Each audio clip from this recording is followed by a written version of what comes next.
Ipa, ay yamna warida. Chappa ngammaroida. Ha. Isa sidi thuna waida. Chalo chalo. Yum yaudorabani ko. Yum yauragane. Ha, nungaina patharurasi lao. Lao lao, imagi tungi lao.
Bingamla! Bingamla!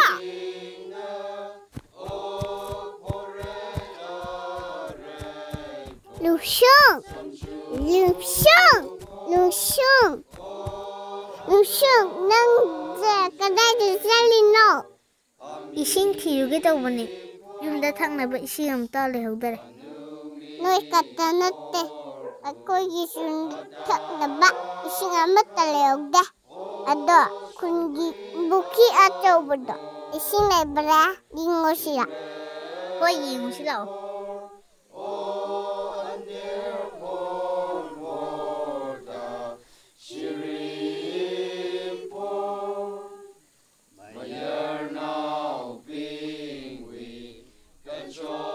Lushung, masigi buki sa. Ising amata lehawda kayino. Ay sukang deda. Ako yung dadu ising amta lehawde. Yamna wajani. Ay di ising gathagtaba kuire. Noi da natte hai. Ako shu yumda ising amata lehte. Ado masigi bukisa. Kulapa natta wanai. Ising chulaitaba. Bukisi bu kalida kanadida. Vangamla! Vangamla! Masigi angang si kaya dalam helino yung nise. Masigi rungsung haiba ngang asiga sanaganu haiduna nangonda ain hanjin haiba natro. Aduga nangna somlam hilise karigino ha. Lao, sasa lao. Rungsunga salawa dole aina. Imanang chakurso aina ya galake. Hai, aina lao hairadi kok iglak piya ta bro. Lao. Nang lamyam heladi ko napa da phone ka dawri bani nang.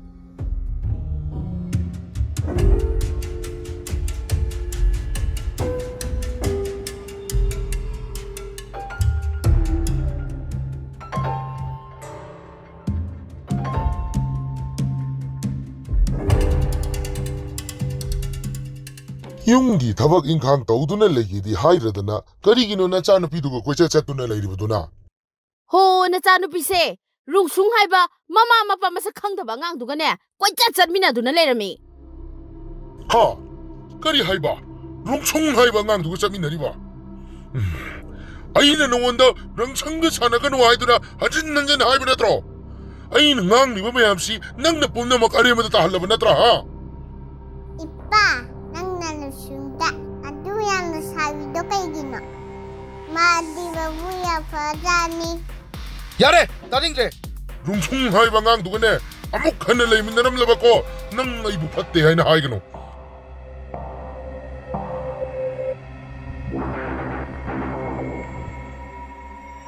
madugi ngamdo khangmani masi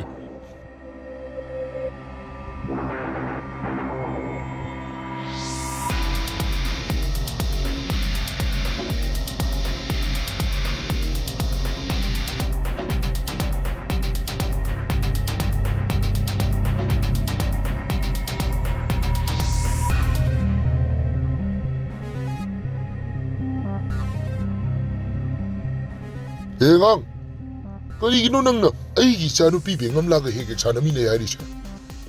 Nang mumba mathong marang su khangdaba hauruk pham su khangdaba ngang amaga aigi chanupi ga karina tiklai tuna sanagi khalibno ha. Aidi bengam lada sanasi haide. Mana aingon la korokpani. Hoy, yengo ngang. Akhoigi khunna se hana sum tawramba natte. Nang na khunna se de hek lakpadagi ngasi akhoigi khun se ware. Ikang thokne mahi marong sire chak tangle masi pumna magase nahang na thon mangak tani aduga khulak padagi horaga kunja pumna mag apang mangak tani lukai aina makoi gi phana ba haibase makoi amatan tabide aibu makoi ni yengna bagum khali adubu lukai aina hari basinga sai nong mata traga nong madi makoi soidne khanglaki gani aduga he ngang ngasi gi nang mungak pirabani Kadigumba, aigi isa nupi, bengam laga hek sanara mathoklaba, na khong na kutta thotek kadabani khango.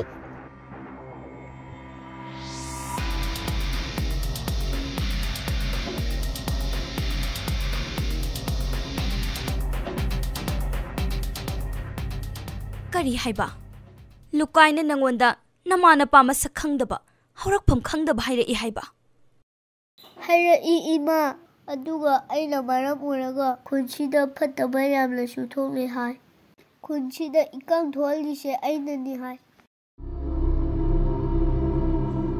mi phatta mi thingai mapunchi chupa mi gi phattana bada tawraga nungai jaba makhoi gi marakta asuk wana leigadabagi saruk khunna si thadok-tuna chatkhibana hena pharabani akhoi karigi mafam ase thadok-tuna akhoi na chatkadoribano khulase akhoi gi umni punchi gi tengkhang kayada hanjin nanjin khurau thangduna laklaba misakni masidine mahaka asengma ma khangdokna gadobni khangni ngasi ma amukta ngai bi khuo pikliba na cha sigi yenglaga wakhal tare tara thokna amukta khanthabi kho khating di khulakpagi achanba manaini mana tawgi khankrabadi ngamdaba leiroi makhoi gon sinabagi mahut aikhoi imai chalona khulase thadok-tuna chatkrasi bangdaba michen amagum aidi haurpham oiriba aigi khulase thadok-tuna kaidaunungda chokcha chaloi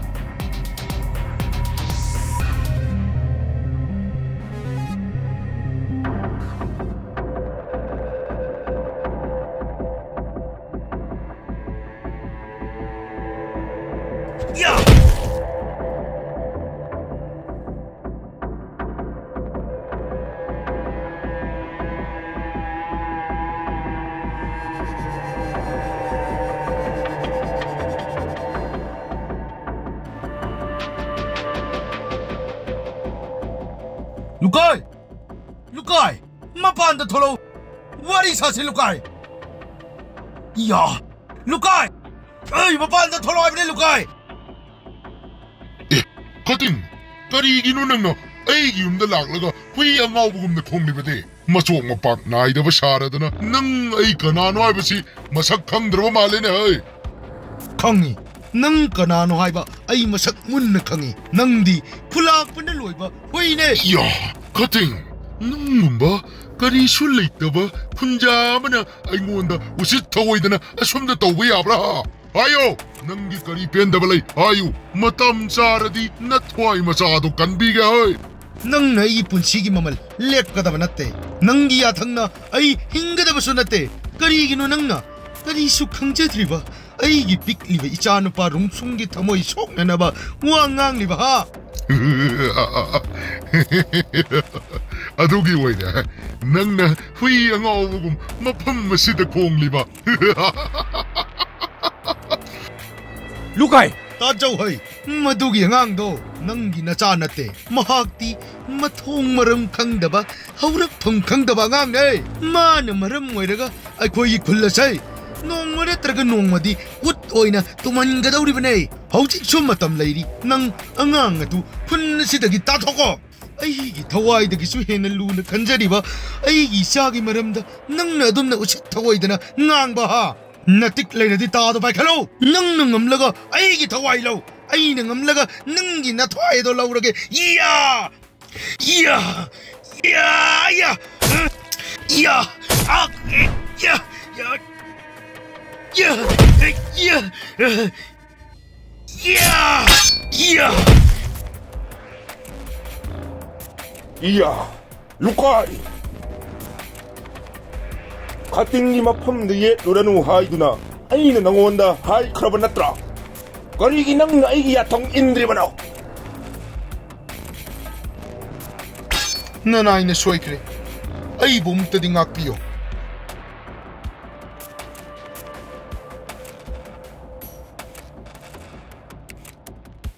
아코이 라오 잘라시 아코이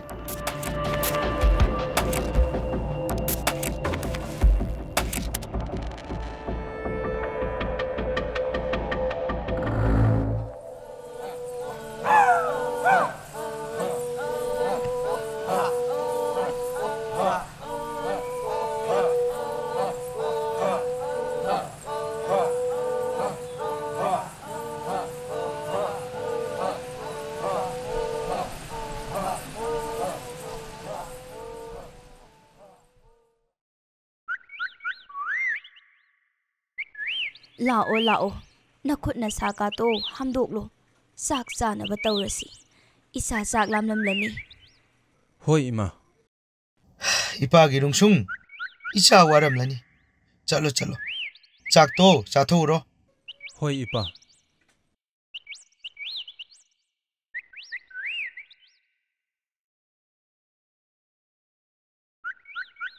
अखुइया नचा नुपासे हौजिकती पाखंग फारेदना इसा चाउरबनिना मपाइगी महुत सिंदुना थबक सुबा चटपा हौरेदना से येंगुनी कयादा नुंसिरिबनु इचासे अचुंबनी दो मखोय मपा हौजिकती इसा नुपा रुंगसुंग पाखंग फारे खंगौदेको मतमगी खोंगचतसे हौजिकती इचा नुपा पाखंग फारबनिना इमौ थिजनबना फरनिदा करी वानोदा इचा नुपा से अंगांग खरा ओइरी ताहा ताहा तौखिरोसिको मोय मपा खंगदे खंगदे अखोइदी इमौ पामी नमौ नुपीना थोंगबा चाक इंसांगदो चानिंगदब्रा हाइबनी नंगबो अदुबुदी आइसु चानिंग पोटनिदा मसीदी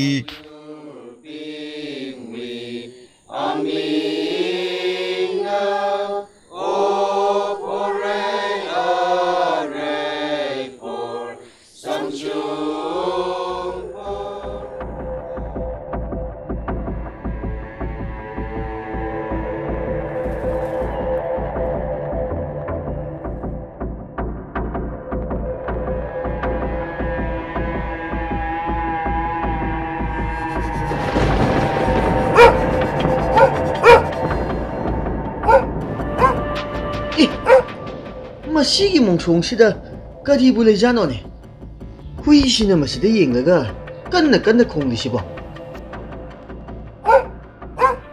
होइने ताउ मसीगी मोंसोंसिगी मरुमदा करीगुम्बा पोसक अमा लेरमदौ माले संगसिलगा येंगसि ताउ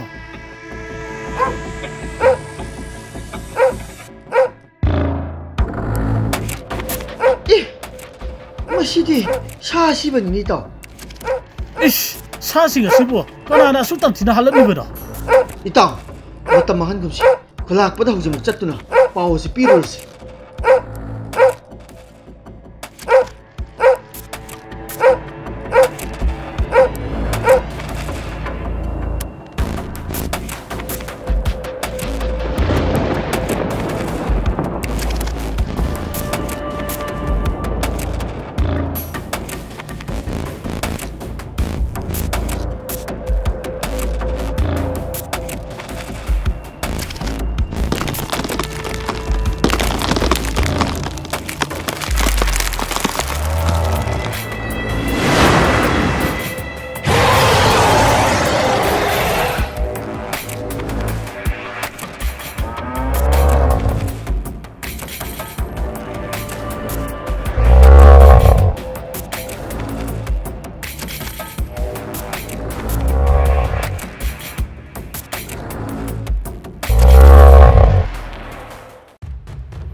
Ah!